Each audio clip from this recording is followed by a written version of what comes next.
look like I have eyebrows? Yes, I do. Hi everyone, welcome back to another video. Today's video is highly inspired by the lovely Reagan over at Peru's Project. She is one of my favourite booktubers. She's actually one of the main reasons that I started booktube myself.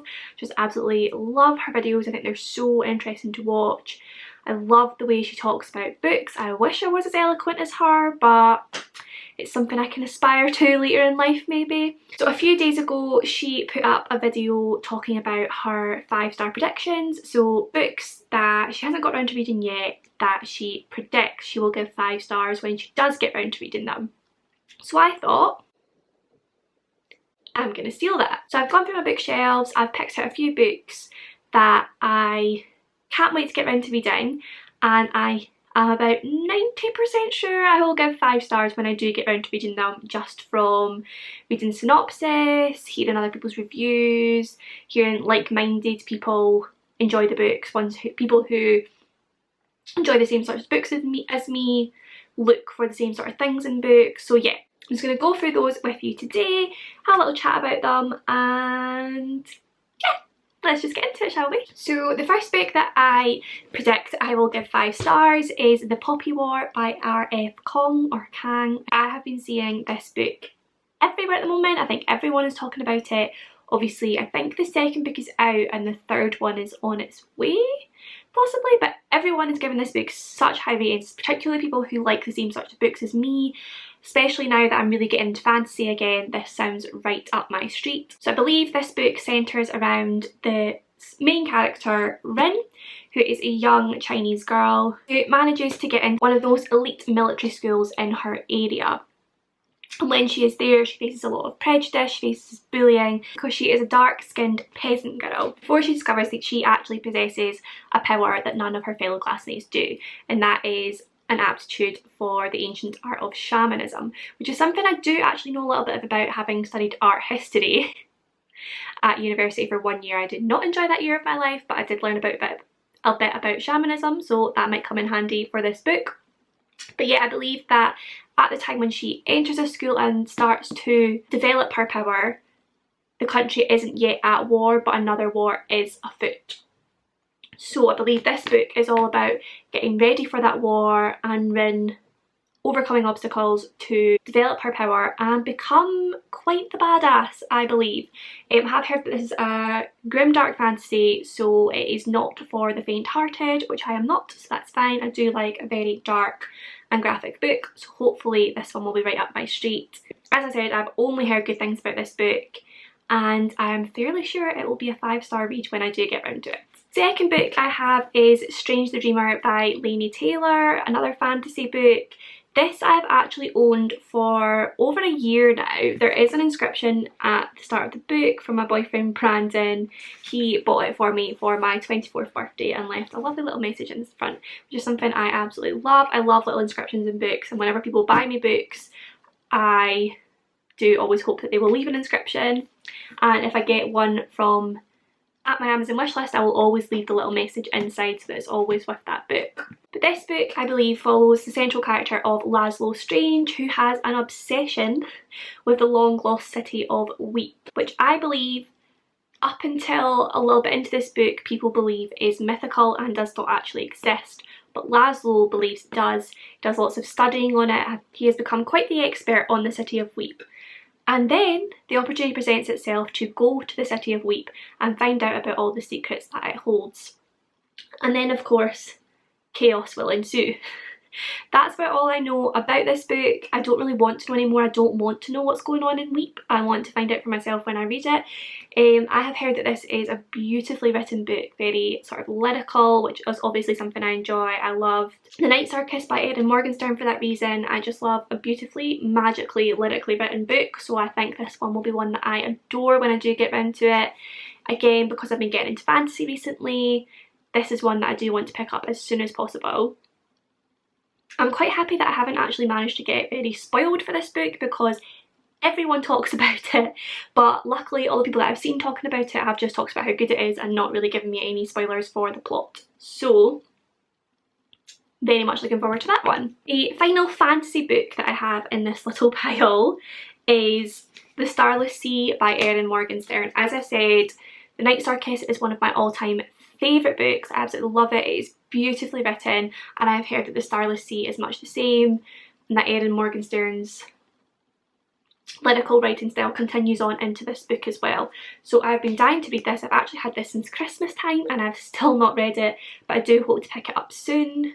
So this book focuses on the character of Zachary, who comes across an old book in a library with some very interesting stories to tell, including a recollection from his own childhood. So of course this sets him on an adventure to find out the secrets of this book and the connection that it has to himself. And this journey leads him to a labyrinth underneath the earth, which he must race through to save and find the end to his own story. And the final line in this blurb says, "You are invited to join Zachary on the Starless Sea, the home of storytellers, story lovers, and those who will protect our stories at all costs."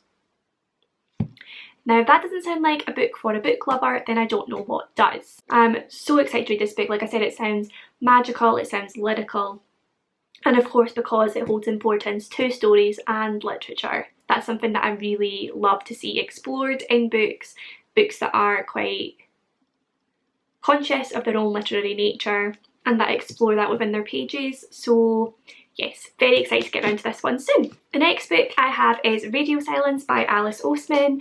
If you have watched any of my videos, you'll probably know that I am an absolute fangirl for the Heartstopper graphic novel series by Alice Oseman. It is my favourite graphic novel series and one of my favourite book series ever. It just makes me so happy. It's so cute and adorable and beautiful, and I just love it from the bottom of my heart. But I have never read any of Alice Oseman's prose books, so I've been dying to get around to them for a while, and I was actually gifted Radio Silence by the lovely Maddie over at Book Browsing Blog, and I've been meaning to get around to reading it ever since. So I believe this centres on the character of Frances, who is an absolute study machine, it says. So a bit of a geek, a bit of an academic. It sounds like someone who sacrifices other parts of her life in order to focus on her studying, which is something I can definitely relate to. I was that girl in high school before I found a social life.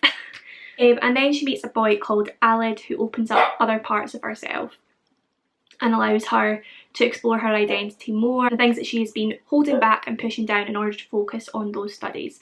And I'm assuming there's a reason she's been hiding these things. There's a hint at the possible darker aspect of her past, with a girl called Caris going missing, disappearing. Idea that Frances might have something to do with that.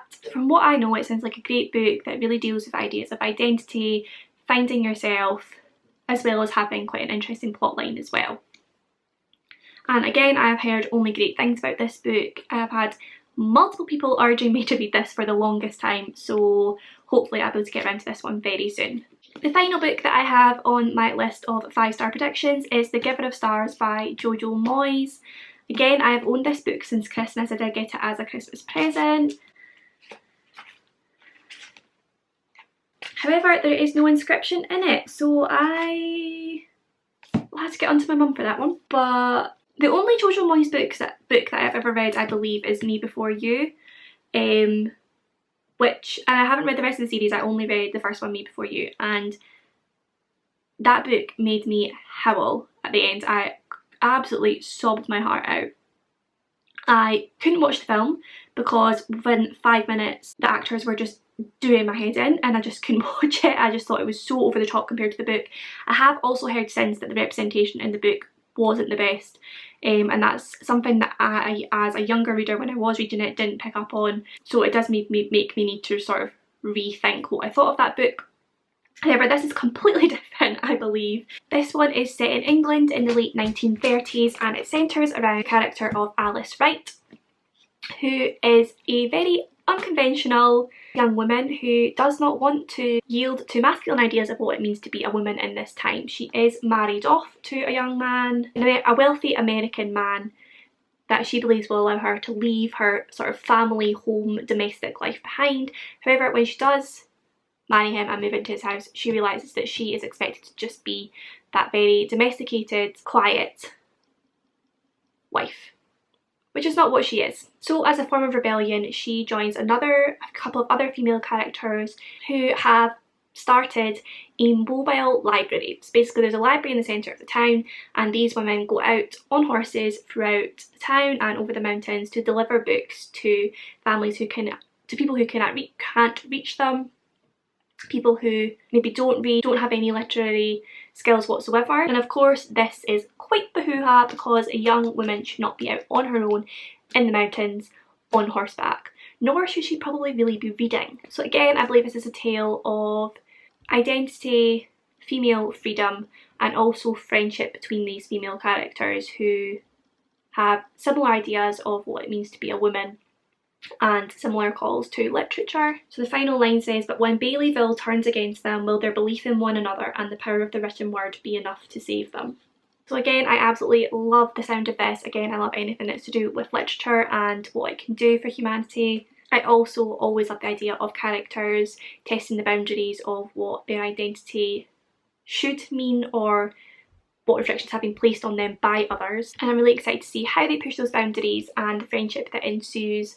And yeah, again, I do think I will love this book when I eventually get around to reading it. So those are the 5 books on my bookshelf that I predict I will give 5 stars when I eventually get round to them. Hopefully I'll get round to them sometime soon, but I know those are the famous last words of a bookworm or booktuber, so we shall see. But as always, if you did enjoy this video, then do please give it a big thumbs up, subscribe for more content, comment down below with any of your thoughts and feelings, and I will see you in my next one.